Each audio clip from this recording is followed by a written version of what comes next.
Hello and welcome to TTP at Home, where once a month we bring you one of our speakers that's making the rounds in our satellites, and we introduce you to him in your own living room. So today we have Shad Sullivan with Texas Cattle Ranching, and let's get right to it.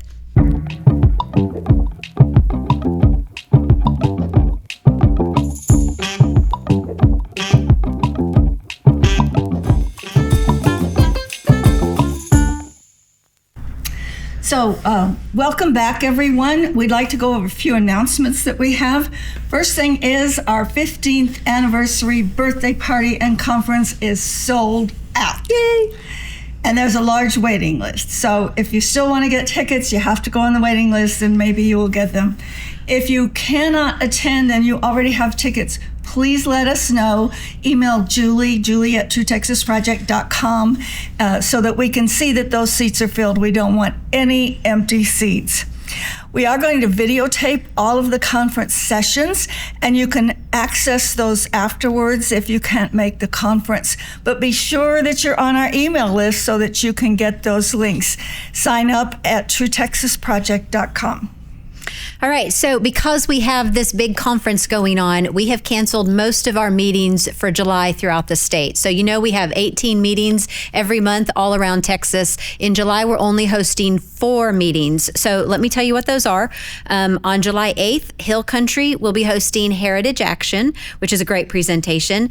July 11th in Lubbock, we have Andrew McVeigh on property taxes. I just heard that one last week, and it's incredible. Down in the RGV sector on July 16th, Mike Sonnevelt is speaking. Now, Mike is one of the speakers for the conference. So if you can't get to the conference, you at least get a little taste of it on July 16th in the RGV and July 18th in the Katy area. So those are our 4 meetings for July. And then, of course, we still have social activities going on. So make sure you check out our online calendar for events that you can attend. And remember, we are always looking for additional host homes to have TTP at Home, where you show this podcast in your living room or at a library or a restaurant or something. Invite friends to watch it with you, and you can be a part of True Texas Project even if you aren't anywhere near one of our 18 satellites. So, Fran, why don't you introduce our guest for today? Our guest for today is Shad Sullivan. He is a cattle rancher and an advocate and activist for the cattle ranching business. And he's going to talk to us today about how the government is trying to control our food supply, including beef, and some things that we can do about it.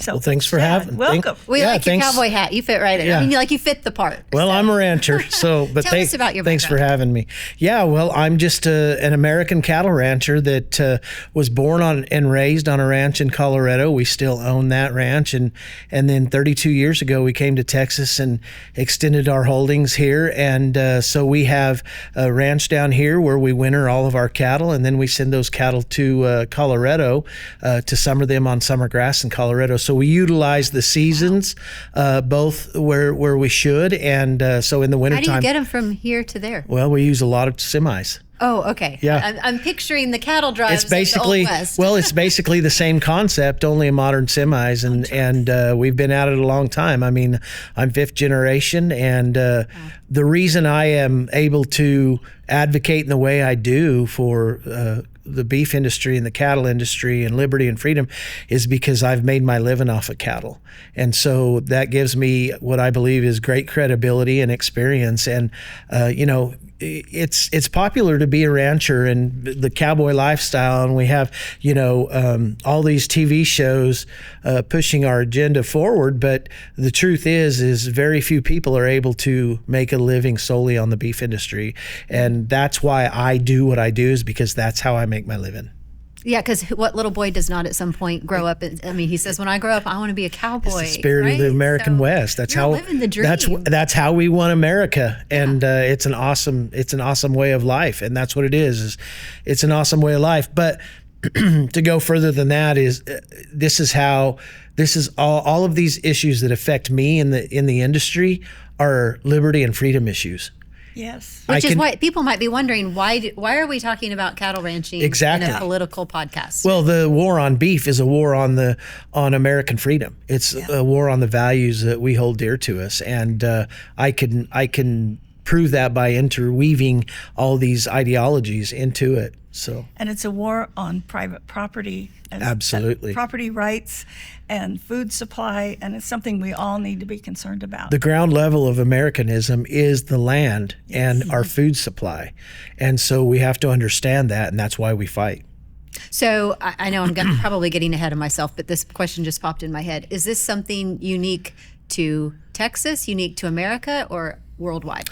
This is a worldwide problem. So in order to fulfill their wishes, the global cabal or the elitists, which we've talked about, they have to have control of all the land worldwide. We know that private property is under attack through America the Beautiful Project or Biden's 30 by 30 initiative. We have conservation bribery programs coming in from this administration like crazy to set all of this land aside for preservation. We saw what was happening in the European Union when, under the guise of climate change, they eliminated and then seized land, eliminated animals and seized land in the name of your carbon footprint, right? And so this is not isolated to America. America is the last bastion of freedom. Mm-hmm. The beef industry is the last bastion of freedom. But they knew America would be last to fall. So that's why they have gone all around the world. The European Union, the African Union, Canada, they've all signed on to sustainable development policy that is really communism. Sustainable development is nothing more than production and consumption control. But in order to fulfill the new world order, they have to have, the global elites have to have control of all of the land in the world. And so that's why we see these attacks on Americanism and private property. You mentioned the 30 by 30 plans. Our viewers may not know exactly what that is. I'm glad you asked that. Yes, I can. So 3 years ago, President Biden signed Executive Order 14008, 14008, and it was called the 30 by 30 program because that was such a hard deal to deal with for Americans. They changed it to the America the Beautiful program. And basically, I didn't know that. Yes. And basically what it is they want to set 30% of America's land and water aside for conservation by 2030. So we have a lot to do in a short amount of time. But that doesn't end here. It is being followed up by the United Nations 50 by 50 program, which will set 50% of the world or the global water and land aside for conservation and preservation by 2050. Now, this goes along with the depopulation agenda. You know, we want 500 million by 2050. And so that's all interwoven into the same mess. Gosh, there's so many. Like, my brain is just going, there's so many things we could like zero in on. Oh, so much. Just the paragraph you It just truly is a diabolical web. Yeah, I mean, it is. Good word. It's very spiritual, and it is. We all know that true freedom comes from God. These people are all anti-God. They are all anti-life. They're all anti-human. They're all anti-animal, and we know that without any of those rights, the right to free speech, the right to own land. You know, when COVID came on, what the first thing they did was say, don't gather with your friends and family. Right. This is an attack on your rights, on your constitutional rights. Their thoughts on their own children and grandchildren. Do they not care about their futures? Or they think, well, we're going to be under elite, set apart. Absolutely. Under elitism, they're set apart. Yeah. You're a serf to the kingdom. That's why in 2023 at the World Economic Forum, Klaus Schwab said, you will only eat meat as an occasional treat. You know, that's the only time. But guess what? That's not meant for him or his family. Right. It's only meant for the serfs. So let's back up a little bit and talk about just who, because you're not doing this just as an individual. You're involved with RCAF, right? And what else? Right. So I'm a former board member of RCAF USA, which is Ranchers Action Cattlemen Legal Fund, and it doesn't stand for Republican Young Cows. No, we are actually a bipartisan group of true cattle and sheep producers. Bipartisan. Yes, we are very bipartisan. Wow. And we have 5,000 members nationwide in 42 states. And our goal is to just push liberty and freedom using the Constitution. So, in other words, like one of our main issues is mandatory country of origin labeling. So, you know, mandatory country of origin labeling is a hot button issue within ag groups, and we're the only group pushing to re-implement MCOOL. We call it MCOOL, and what that does is it tells you the country of origin label. In the United States, any product you buy, your shirt, your phone, these cups, has a mandatory country of origin label. That's where it was born and bred and raised, except beef and pork. That is not the case in those two products. And the reason is Congress was lobbied by mega corporations who import these meats to take mandatory country of origin label off so they could actually import inferior, lower quality, less regulated meat and put on top of ours in America. That cheapens theirs up. It puts a burden on American cattle producers, and it lies to the American consumer because they can't actually find or know exactly where their beef comes from. Tell us what some of those concerns might be. Like if we're eating foreign beef, what might that actually mean? Well, the United States has the most progressive and I hate using that word, but it's true, highly regulated beef industry in the world. We're the safest, we're the cleanest, we're the cheapest, right? We have an incredible had before Bidenomics, an incredible food supply system. Not other countries are like that. If we import, let's just take for example Namibia. If we import beef from Namibia, those beef slaughter plants over there are only inspected by the United States maybe once every 2 or 3 years. So their regulatory reforms are not like ours. We're highly regulated. Ours is very safe. We don't know what we're getting and then we can put their beef on top of ours. If we import beef, we have 21 countries that we import beef from. If we import that beef, say from Australia, well, they can bring that beef comes over already slaughtered, but they can cut it in the United States, repackage it, rebox it, and then it becomes a product of the USA. You've seen that label. That does not mean it was born and raised and harvested in the United States, and that's very deceptive to the consumer. So we don't know where that beef may come from. Now, there are in-state, local labeling systems, maybe by private individuals, that you can buy your beef from. Farm to table since COVID has become great big. I have a beef program. We sell a lot of beef. So they know where that product comes from. But if you were to go to a mega store, Walmart, King Supers, wherever, HEB, it's unless there is a program beef there, you don't know where that beef actually comes from.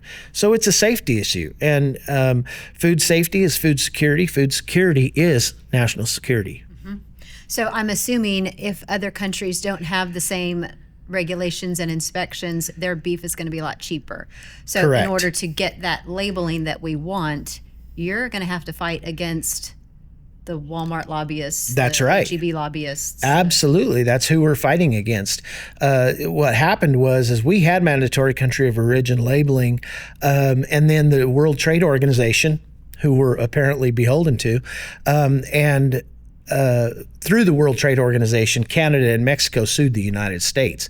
The World Trade Organization, one of the judges on that case, was a Mexican national. So he had a conflict of interest as it was, but they ruled in favor of Canada and Mexico to force the United States to take mandatory country of origin labeling away by threat of tariffs from those countries. Canada and Mexico, we import live on the hoof. All other countries, just in the meat. How do we fight against that? That's a good question because the congressional lobby is so powerful. And it is so corrupt, and it's an abyss of nastiness out there. The pay-to-play system has to end. That's how we have to end this, and that's an action step, Fran, that then I propose a law. Some people argue with me that ending lobbying is a First Amendment right. Excuse me, I'm sorry. Lobbying, when you're paying for an opinion, that is not a First Amendment issue. That's a bribery issue. And that's how we have to do this. Is there anything that could be done at the state level about it rather than national? Yeah, and in fact, Colorado, we 3 years in a row, we introduced a beef labeling bill on the local level, on the state level in Colorado, but because of the state lobby, Colorado, mind you, is very liberal. We were beat because of those state level lobbyists, and in a conservative state, you might get it done, but we weren't able to do that. I knew where one of those conservative states was. Well, I'm beginning to wonder. Me too. So it'd be great to live there. Yeah. Yeah. We can dream. Let's say we got what we wanted, and Mexico or Canada put tariffs or wherever we're importing from. I guess what I want to know is how much of the beef that we bring in is like percentage-wise, how much is American beef and how much is foreign beef? That's a great question. I cannot answer that. I don't know, because it's reflective, right, on supply and demand. Like right now in the United States, our cow herd is as low in numbers as it's been since 1962. It's a historic low. And why is that? Well, because of several reasons. We've had a drought in several different regions, so they have to sell off the cattle. We have an aging cow herd. We have to sell off the cattle. Ranchers and farmers are not making any money, and these older ranchers are saying, "I'm done. I can't handle." Let's take the fire in the Texas Panhandle, for example. I interviewed or talked to one rancher up there, and he says, "I'm not a quitter, but I don't know how many times I can start over. I'm 76 years old," right? So these people are coming out of the business, and nobody's replacing them. That's what I wanted to know. We still have little boys that want to be cowboys. No, the reason like a lot of hard work. It's not profitable. Yeah, it's not profitable, and there's so much coming down the pike. We're always fighting environmental extremes. We're always fighting environmental extremists. We're fighting the government. We're fighting everything, and it is so hard for it to be fun anymore and make a profit. I say I'm okay with having a hard lifestyle. I chose this. I love the way of life. But if it's not profitable, we cannot do it. We can't feed the world without a profit. We have to have a profit. It is a business. And so we have to focus on that. And the reason we aren't getting kids back to the ranch is because they can go to college and they can get an engineering job in town and make, $100,000, $150,000, more than that a year. And in coming back to the ranch, if you have a profitable year, yay. If you don't, we'll expect one or two of those down along the way. That's not fun. And then you mix a family into that. You have young women who want to come back. You have young men who want to come back. Likely they don't marry into the people of their same profession. Well, like I didn't. I married a CPA.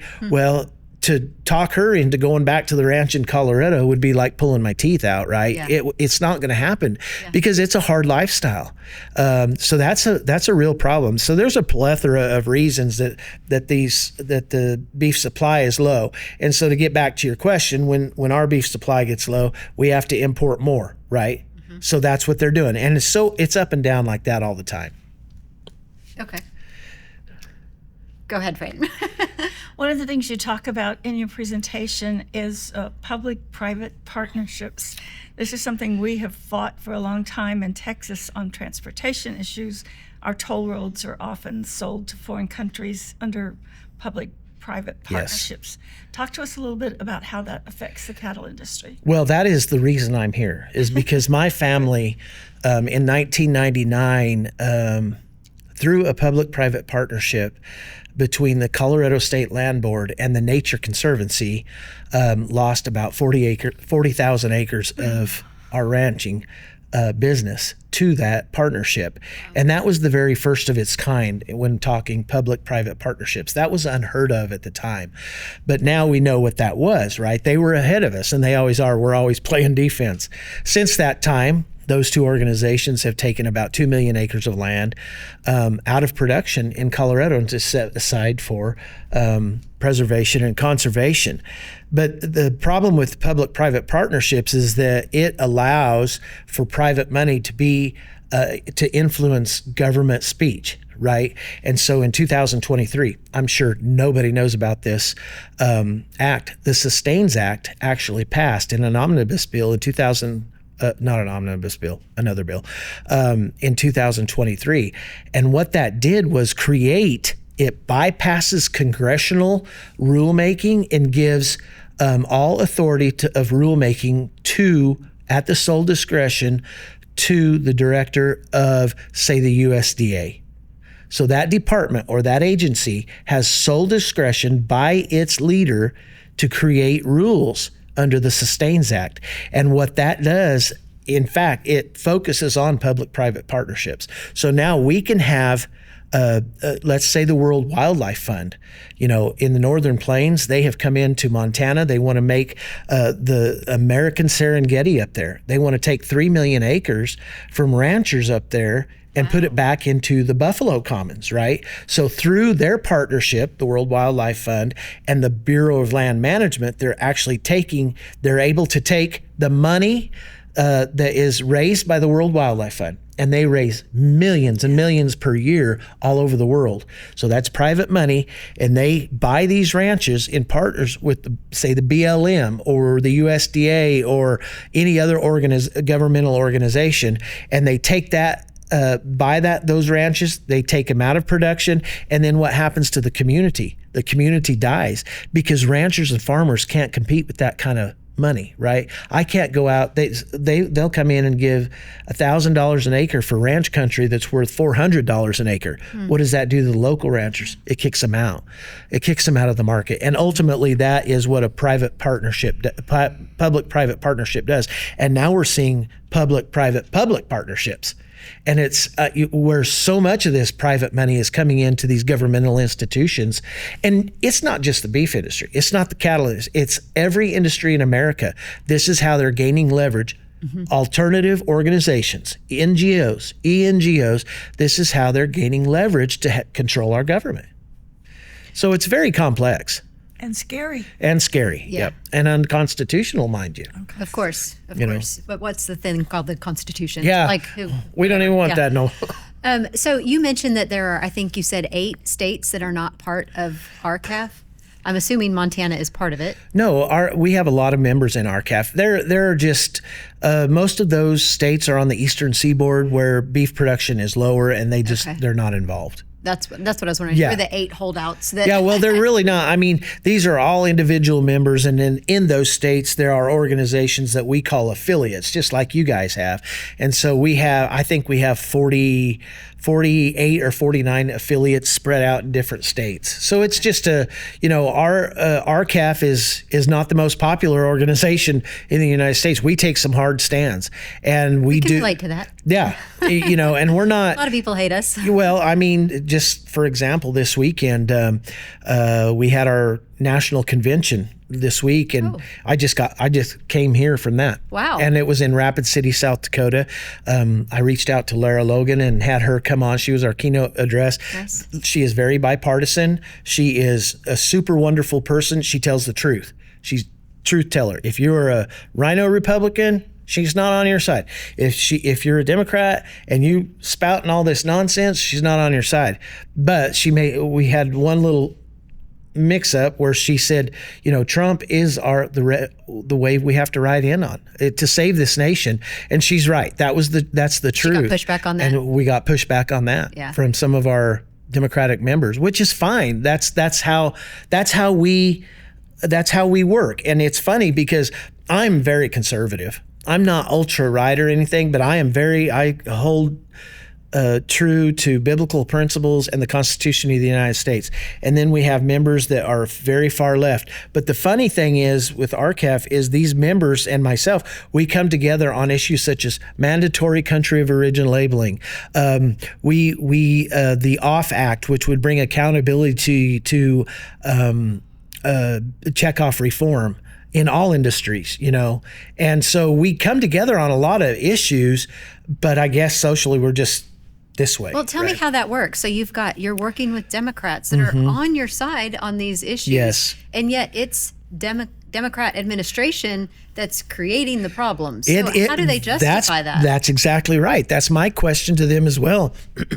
That's a part of this very diabolical interwoven web of deceit and corruption, because, that is a very odd relationship where me and these Democrats, or people, most of us, we line up on these issues and say, RCAF has used, some Democrat legislators to introduce bills, and we cross the aisle and we say, Harriet Hagman out of Wyoming, we work with her every single day. She's as conservative as you can be, because it's not a right and left issue. It's a right and wrong issue, Julie. It's right and wrong. And there are Democrats that see things differently. We all know, at least compared to conservatives, they see things differently, but they still have the foundation of the Constitution. The old blue dog Democrats is what they're called. And those are family traditions, and that's really where we're talking about. So you're working with congressmen, legislators. You're not every day. RCAF is not just individual rangers, no. You've got actual Democrat legislators working with you. We work with a lot of legislators every single day. Harriet Hagman spoke for an hour and a half at our convention this week, and she was followed up by the director of the Farm Service Agency, which is a hardcore left Democrat, right? So you have people in the audience that were rolling their eyes at him, but then Harriet Hagman comes on, and everybody agrees with her, Democrat or Republican. She's an amazing person. You know why? Because she's not beholden to a party. Yeah. The party in the United States, and listen, I'm a registered Republican in my small town, but I'm telling you, they're wings on the same bird. The Republican and Democrat parties are wings on the same bird, because once you get to Washington, D.C., it's an abyss of corruption, and it's the pay-to-play game, and it has to end. We have to end that. I've got a very good friend who is very, very high up representative in Congress, and I talked to him 2 months ago, and he's yelling and screaming, and I'm like, what can I do to help you? And he said, Shad, it is so corrupt there. I want out. And I said, you are there for a time such as this. Yeah. God put you there, because he wasn't supposed to win his seat, and he won it overwhelmingly. That's God. Yeah. Right. So tell me I think you briefly mentioned that, and correct me if I'm wrong, but I think you said something about you've got your own private label or something where you, what do our people do if they want to make sure they're eating good, safe, healthy beef? And I know there's a lot of co-ops, or, you bet. You can join part of a farm and get a piece of a cow. When they decided to implement the communistic move of COVID-19, and they told you, don't gather with your friends and family. That was my very first thought. This ain't right. And then they told you to put on your mask to shut you up. That backfired on them, because they didn't know this was a gift to the American people and their food supply system. See, they want to control food production in America, because we've seen it throughout history. Mao, Stalin, Hitler all used farmers, attacked the farmers, the food suppliers, to take control of their of their countries through communism. That's exactly what this. When people are hungry. That's right. They're going to do what you want them to do. Exactly, and that's what happened here. That was their plan, but it backfired on them, because what happened was the people of the land said, we can actually get this product, our product, to consumers. And consumers went to the grocery store, and they saw no toilet paper. They saw no beef on the shelves. They saw no pasta, no rice, and they panicked. And they're like, we've got to figure something out, because we've figured out that decentralization of our food supply must happen in the United States. Concentration, global corporate concentration of our food supply is very dangerous. And so there were millions and millions of people came looking for beef from the farm. And so that opened up all of this opportunity for producers to provide these consumers farm-to-table beef. And I'm telling you, we've taken a market share away from the big four, and it has been absolutely wonderful. There are people like in Utah, there's a little 5 gentlemen came together and they created Crofter Market.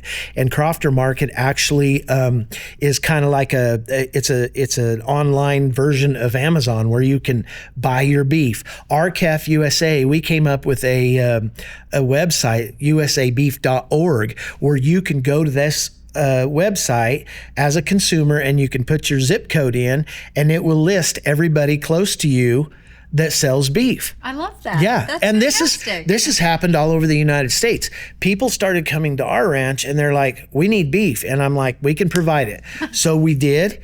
And I don't advertise it. I'm not sending it in the mail. I don't want to, this is kind of a side gig for me, and I'm getting old and I don't want any more side gigs, but we sell at least 20 head a year, to just our friends and neighbors. And man, we can't keep it on the shelf. And that is the same problem all of these others are experiencing as well. What would a consumer expect? Are they like, okay, the price of beef is now going to be double because I'm going to a private person? It is quite expensive. It is. I have Well, a local store near me yes. that I love to shop, but it's at least double what I would pay at Kroger or something. Exactly. And that is one of the issues that we have to work through.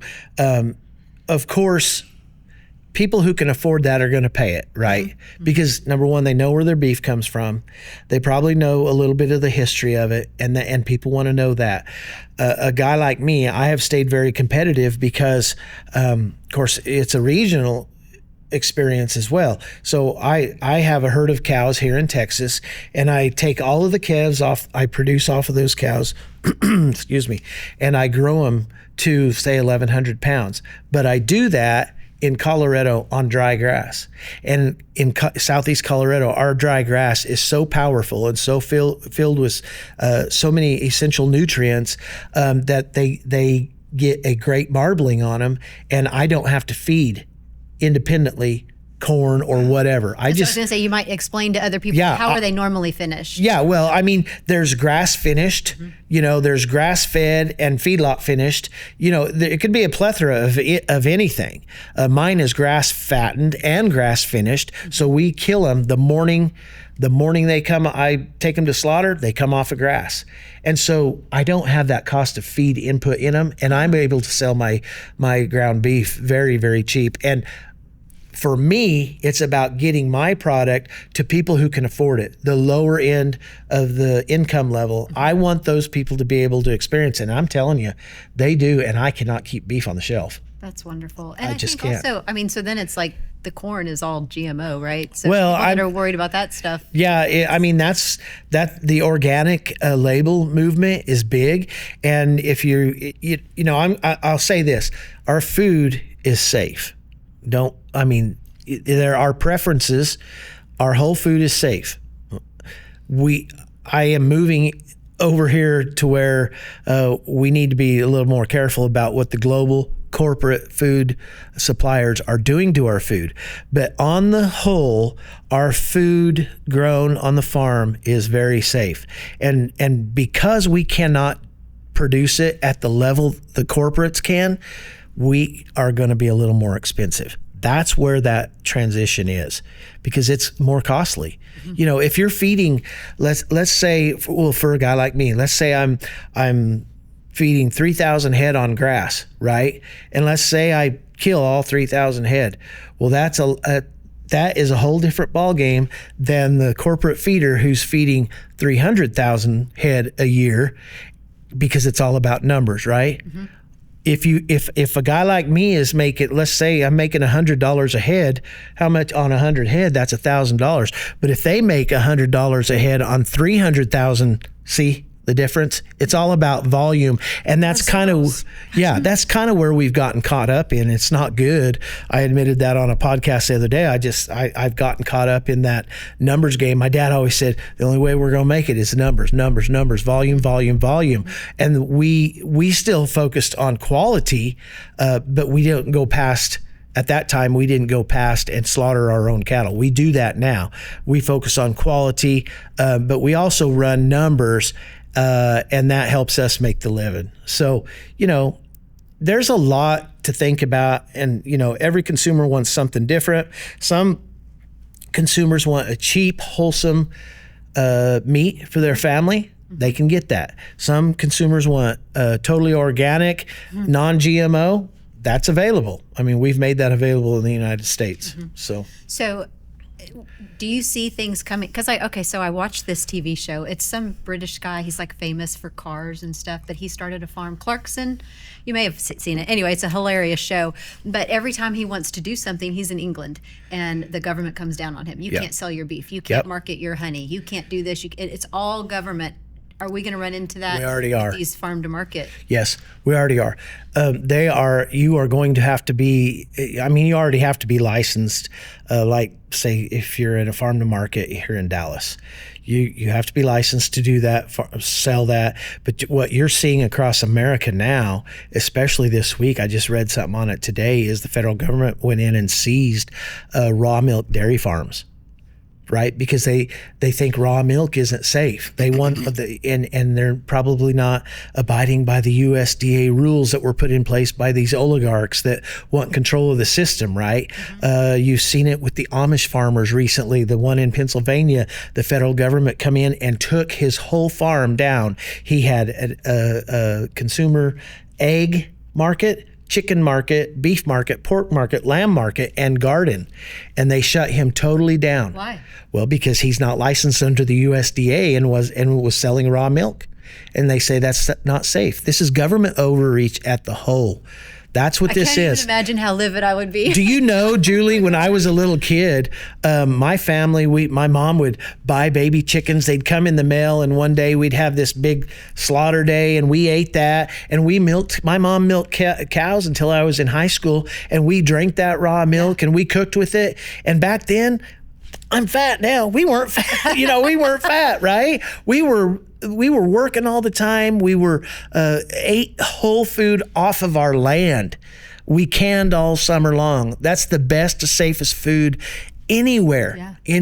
So now we have to challenge the federal government for that control. Yeah, but I've even heard rumors, at least, that the government's trying to come after the backyard gardener. Absolutely. I'm a backyard gardener, and someone said, "Hey, Fran, they're going to make you register your garden." I said, "I will do that at the same time I register my guns." That's right. But and I remember during COVID, one of the things at some of the Walmarts and other stores is you could go there to buy any of the food products, but like they sell seeds and plants as well, and they blocked off the seeds. That's right, Fran. I think that was in Wisconsin.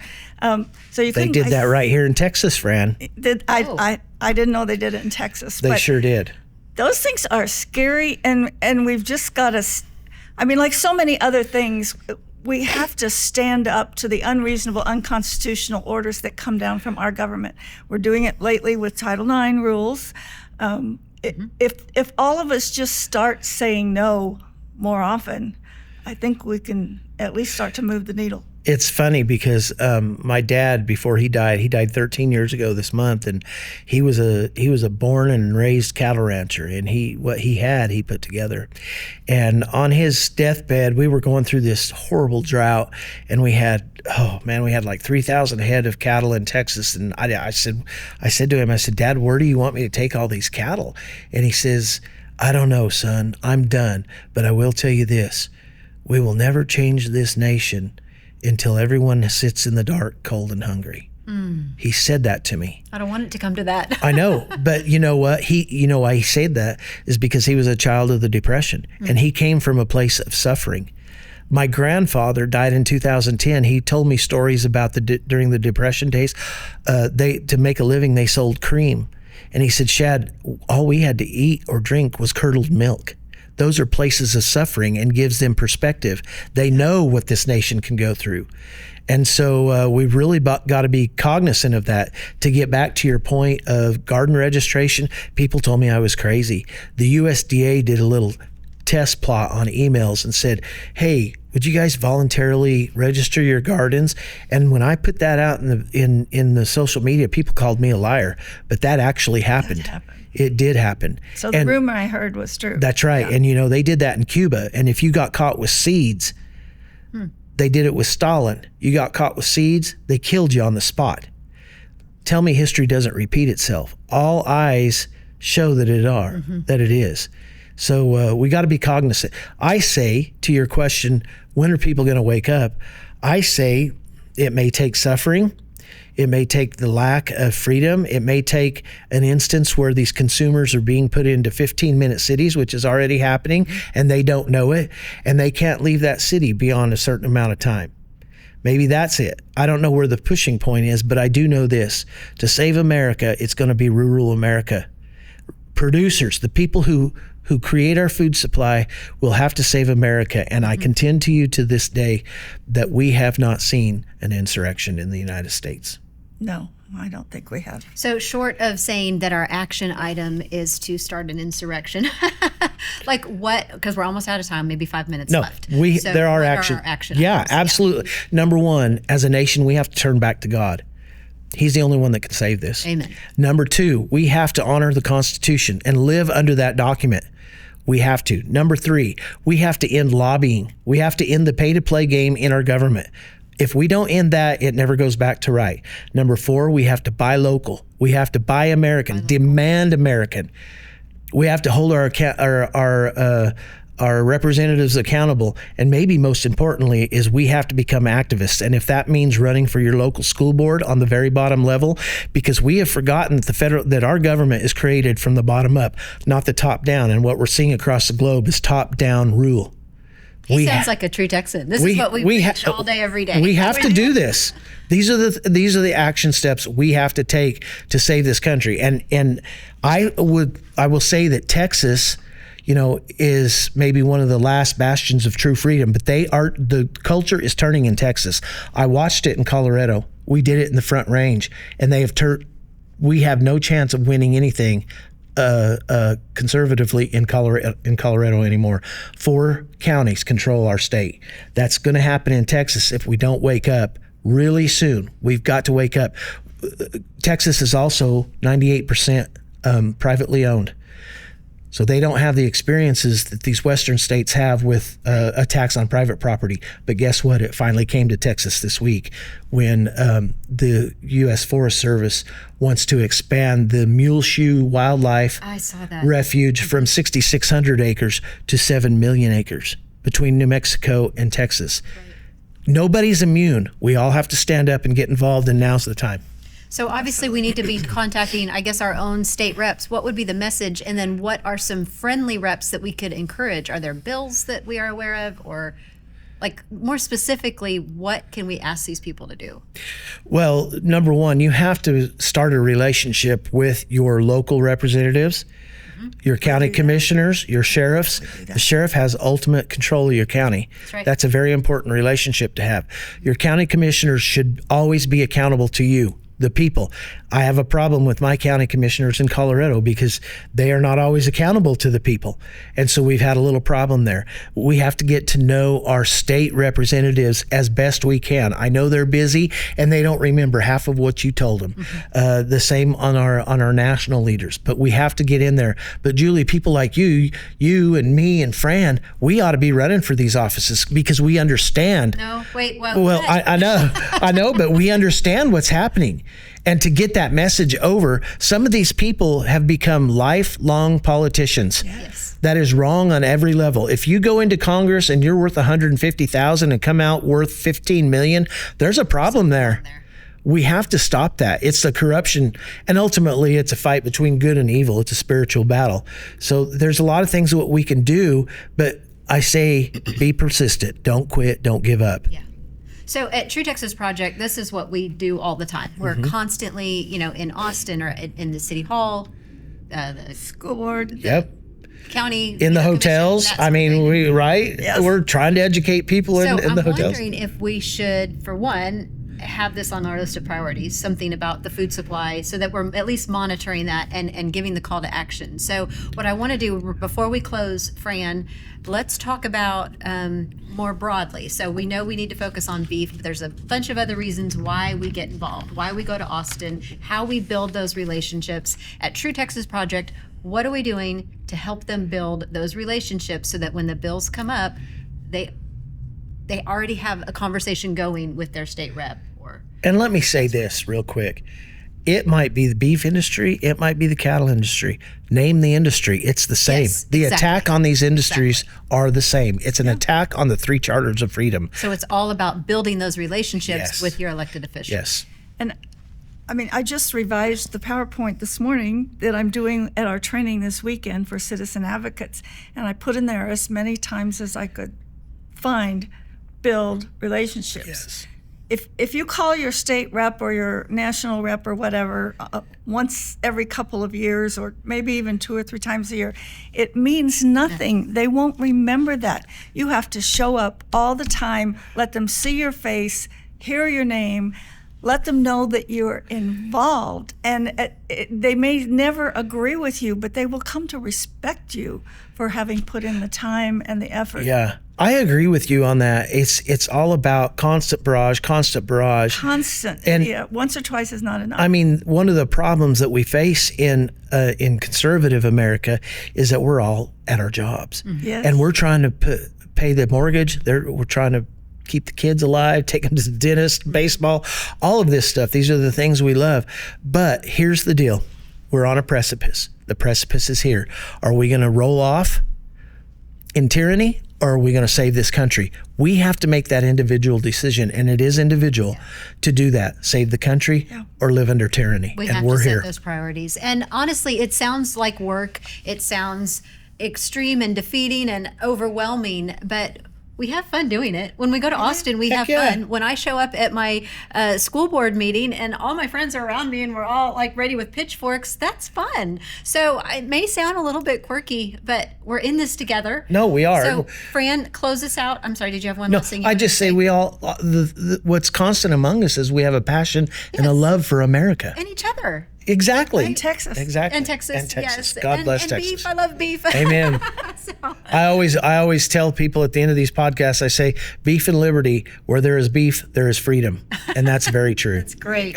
So Fran, give us some action items to close this out. And All right, so speaking of getting involved with your local governments, it is local government budget time going on right now in your cities, your counties, your school boards.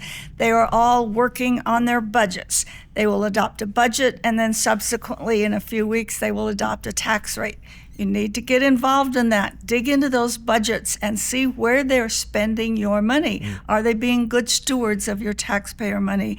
And then when the tax rate time comes, if they are passing a tax rate that's above the no new revenue rate, that is a tax increase for you.